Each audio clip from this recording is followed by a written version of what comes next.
안녕하세요. 제 나이 62에 이렇게 제 이야기를 유튜브에 올리게 될 줄은 꿈에도 몰랐습니다.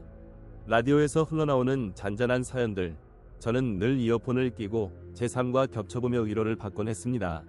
오늘은 제가 그 위로를 건네는 사람이 되어보려 합니다. 제 이름은 김영희, 평범한 전업주부로 살아온 지 언 40년입니다. 저희 남편은 3년 전 갑작스럽게 하늘나라로 떠났습니다. 35년간 저희 집안의 든든한 기둥이었던 남편을 보내고 저는 말 그대로 세상에 홀로 남겨진 듯한 막막함을 느꼈습니다. 다행히 슬아에는 아들 하나, 딸 하나가 있습니다. 아들은 올해 34, 얼마 전 결혼을 해서 신혼살림을 차렸고요. 딸은 30, 아직 미혼입니다. 남편이 떠나고 제 유일한 낙은 아이들과 연락하며 사는 것이었습니다. 남편이 살아있을 때 저희는 참 알뜰하게 살았습니다. 남편은 성실했고 저는 집안을 꾸리며 밖으로 돈이 새나가지 않도록 애썼죠. 물론 세상의 모든 부모가 그렇듯 아이들 뒷바라지에 저희 노후를 위한 준비는 늘 뒷전이었습니다. 그래도 남편 퇴직금과 그동안 모은 돈을 합쳐 시골에 작은 텃밭이 있는 집 한 채와 약간의 현금을 남겨두었습니다. 제게는 그것이 전부였습니다. 남편이 떠나고 저는 남편의 고향 근처 조용하고 한적한 시골에 있는 작은 집으로 이사했습니다. 서울에 있는 아들 집에서 차로 2시간이 채 걸리지 않는 거리였죠. 아이들은 엄마 혼자 사는 걸 걱정했지만 저는 이 작은 집에서 남편과의 추억을 떠올리며 조용히 살고 싶었습니다. 마당 한켠의 텃밭을 일구며 제 손으로 직접 채소를 키우는 재미에 푹 빠졌습니다. 그것만으로도 충분히 행복했습니다. 그런데 몇 달 전부터 저희 아들이 좀 이상해졌습니다.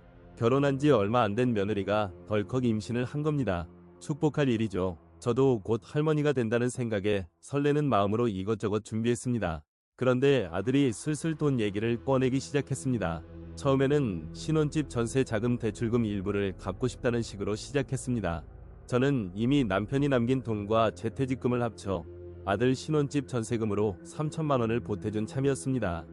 아이들 결혼할 때 형편껏 다 해주지는 못했지만 그래도 없는 돈이라도 긁어모아 보탰던 것이었죠. 아들은 그때도 고맙다고 했지만 제 마음 한편에는 이 돈이면 우리 노후가 조금 더 든든해질 텐데 하는 아쉬움이 남았던 것도 사실입니다. 이번에는 아들이 말하길 엄마, 아기가 태어나면 병원비도 많이 들고 육아용품도 새로 사야 하잖아. 그리고 신혼집 대출금도 아직 많이 남았어. 혹시 엄마가 가지고 있는 돈 조금만 더 보태줄 수 있을까? 하고 말했습니다.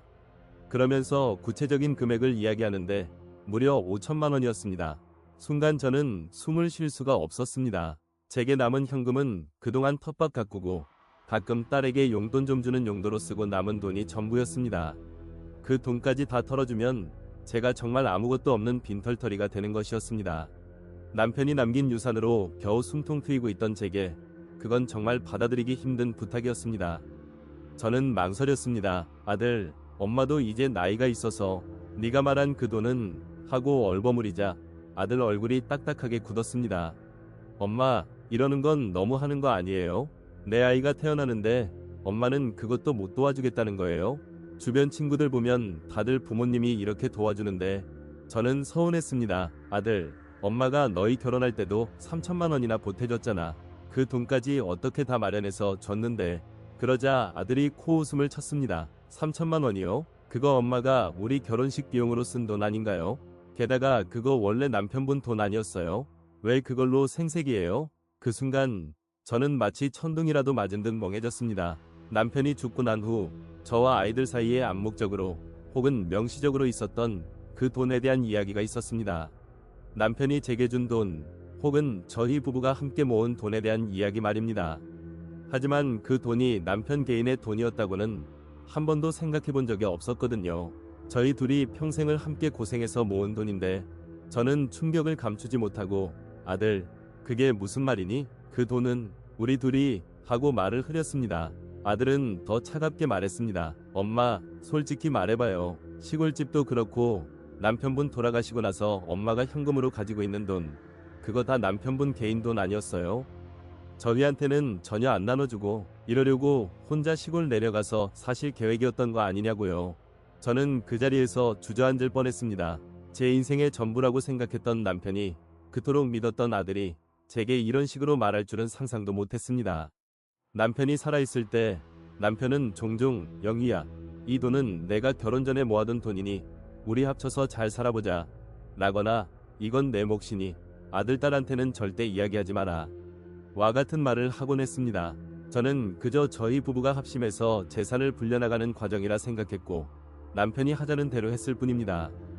그동안 제가 남편 명의 통장에서 생활비를 타쓰고 남편에게 이 돈은 우리 공동 재산이니 이만큼은 나에게도 라고 말하지 못했던 것은 남편을 믿었고 또 당연히 저희 부부의 돈이라고 생각했기 때문입니다.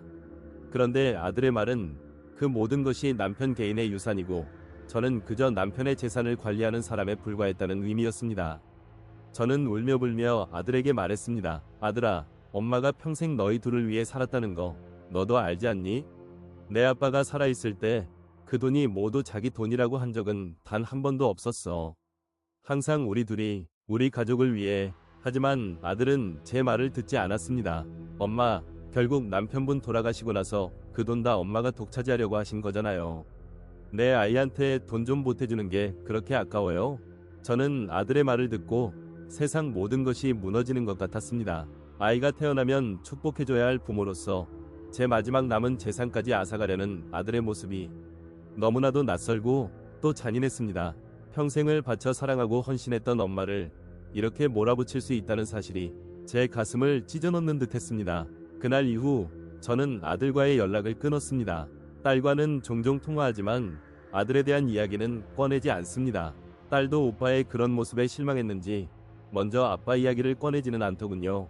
가끔 딸에게 엄마, 아빠 돌아가시고 나서 아빠가 엄마한테 남겨준 돈 그거 혹시 하고 말을 돌리기도 했지만 딸은 늘 엄마, 그냥 편하게 사세요.